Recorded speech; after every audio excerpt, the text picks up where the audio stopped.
এই কচুয়ার মাটিতে বিপুল ভোটে বিজয়ী করার লক্ষ্য নিয়ে আসলে আমাদের এই বসা, যে যেখানে আমরা বসি আমাদের মূল উদ্দেশ্য এটা, যেহেতু পাশাপাশি আমাদের একটা প্রতিপক্ষ আছে, ওইটা মাথায় রেখে আমরা সামনের দিকে কাজ করব।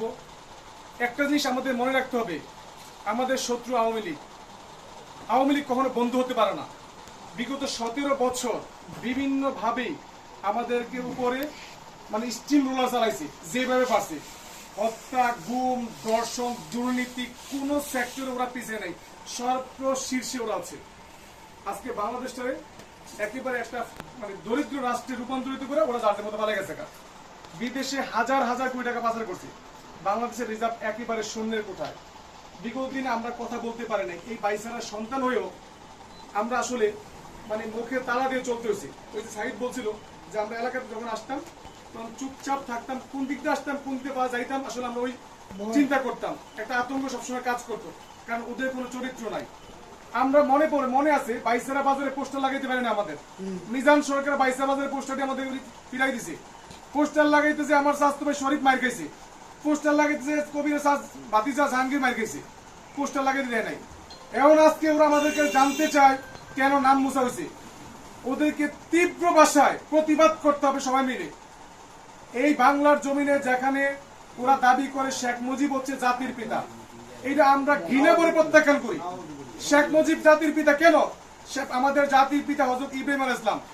শেখ মুজিব যেই কর্মকাণ্ড করে গেছে, তার ওয়ারিস যারা গেছে, সে একটা ঘৃণার পাত্র দাঁড়াইছে। শেখ মুজিব আওয়ামী লীগের সম্পদ। এই শেখ মুজিব বিএনপি দেশের সম্পদ না। ওরা আওয়ামী লীগ ওদেরকে ওরা পুঁজি করে ওরা ক্ষমতায় কুক্ষিগত করে রাখছে। সুতরাং শেখ মুজিব জাতির কেউ না, জাতির পিতা হযরত ইব্রাহিম আলাইহিস সালাম। আমাদের নেতা হচ্ছে শহীদ প্রেসিডেন্ট জিয়াউর রহমান। আমরা জিয়াউর রহমানের আদর্শ ধারণ করেই আমরা রাজনীতি করি। এই আবু তাহেবের কথা মনে পড়ে, আয়তালিবের কথা, দুলাল ভাই যারা ছিল, প্রবীণ যারা ছিল এই অঞ্চলে, বা দক্ষিণ পাড়া ফজলু ভাই মারা গেছে, আল্লাহ বেহেশত নসিব করুক। কারণ উনি আমাদের একটা রাজনৈতিক অঙ্গনে আমাদের একটা নক্ষত্র ছিল বাইসারার জন্য। আমরা আসলে খুব ওনাকে হারাই আসলে আমরা অনেকটা শূন্য হয়ে গেছি। কারণ আমাদেরকে যেভাবে উনি পরামর্শ দিত, বুদ্ধি দিত, আসলে তাকে বইও সাক্ষী আছে, আমরা যেহেতু আমরা খুব কাছ থেকে ওনাকে দেখছি, ওনাকে হারাই আসলে আমরা অনেকটা কোণঠাসা হয়ে গেছি। যাই হোক, তারপরে অবদান আছে মুখলে ডাক্তার, এখন অসুস্থ, শারীরিকভাবে অসুস্থ উনিও এই দলের জন্য অনেক অবদান আছে। পাশাপাশি মতিন ডাক্তারও ছিল। আর সর্বোপরি এই বাইসারার মধ্যে মজিদ মোল্লা সাহেব, যিনি বাইসারা বিএনপির প্রতিষ্ঠাতা, যিনি বারেক মুন্সি সহ ছিলেন, ওনারা আসলে বিএনপিটারে মোটামুটি ধরে রাখছে। সেখান থেকে গুয়া সাহেব, এর পরবর্তীতে আমাদের শ্রদ্ধেয় sir professor Munshi Nurul Alam Belal sir হাল ধরছে। হাল ধরার পরে আমরা একটা সুশৃঙ্খল পরিবেশে আমরা বিএনপিটাকে সামনে নিয়ে যেতে সক্ষম হয়েছি, বা ওনার নেতৃত্বে আমরা চলতেছি।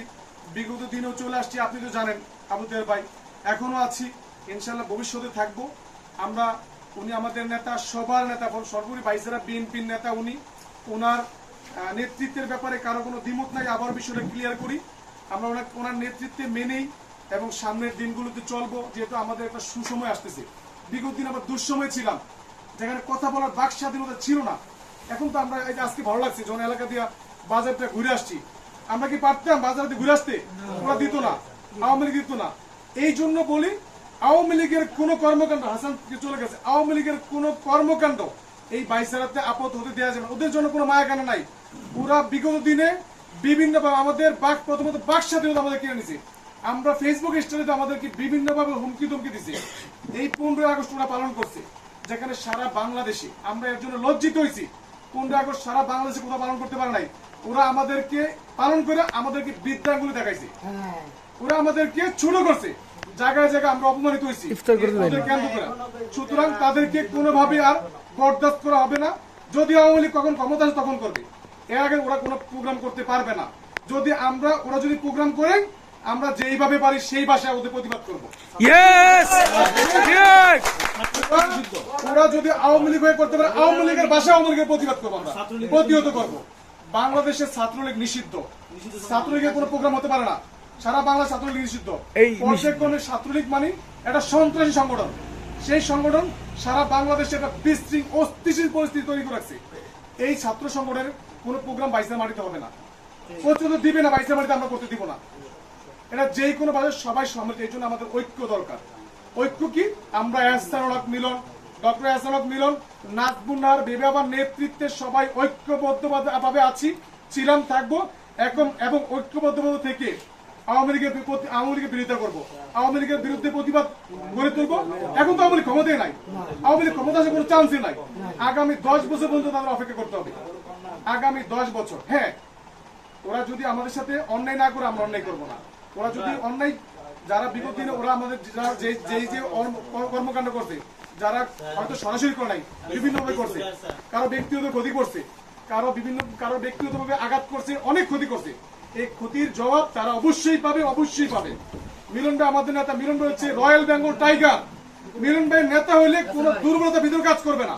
মিলন ভাই যেদিকে যায় সেদিকে সব এক করে নিয়ে যায়। আমরা ঢাকা থাকি, যে বিভিন্ন ব্যবসা প্রতিষ্ঠান হোক, চাকরিজীবী প্রতিষ্ঠান আছি, মিলন ভাইয়ের নামটা বললে যেখানে আমার আবার একটা অ্যালার্জি আছে, কেউ যদি আসে, এরা দেশে বিভিন্ন জায়গায় হোক, আমি কথা রাজনীতি জিজ্ঞাসা করছি আপনার রাজনীতির পরিচয়টা কি, যখন জানিস বিএনপি করে বুঝি, আমি আমার নেতার কথা তুলে ধরি, মিলন সাহেবের কথা। মিলন সাহেবের কথা তুলে ধরার পরে যে সম্মানটা পাই, মিলন ভাইয়ের কথা তুলে ধরার পরে যে ইজ্জত করে, যে সম্মান করে, এক বাক্যে চিনে, এহসানুল মিলন মানে ভালো নেতা, ভালো মানুষ। ওনার বিরুদ্ধে ওই মোবাইল ছিনতাই, তারপরে ভ্যানিটি ব্যাগ চুরি, বিভিন্ন মামলা দিছে, ওরা ঘৃণা করে। যেই নেতাটাকে এক বাক্যে সারা বাংলাদেশের মানুষ চিনে, আমরা গর্ব করে বলতে পারি আমরা এহসানুল মিলন সাহেবের সৈনিক, সেই নেতা রাজনীতি করবো তো কারণ রাজনীতি করবো আমরা? আদমে রাজনীতি করবো নাকি? যে আদমে কোনো ব্যাকগ্রাউন্ড নাই, কোনো পরিচয় নাই, তার কোনো রাজনীতি কোনো ব্যাকগ্রাউন্ড আছে নাকি? তাকে কেউ চিনে, জানে?